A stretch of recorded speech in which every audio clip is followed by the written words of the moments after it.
Hello class কমিটির সমস্ত সদস্য ও সদস্যরা অতি সত্তর মঞ্চের পাশে আসবে। আমরা আমাদের প্রোগ্রাম শুরু করবো স্বল্প সময়ে। সদস্য মেন গেটে যাবে। মেন গেটে যে সমস্ত যারা আমাদের খেলায় প্রবেশ করছে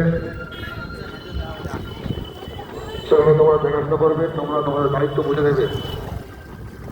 আজকে আমাদের অতিথি এই enjoy dance group, enjoy dance group আমাদের অনুষ্ঠান চালাতে আজকে বিশেষ করে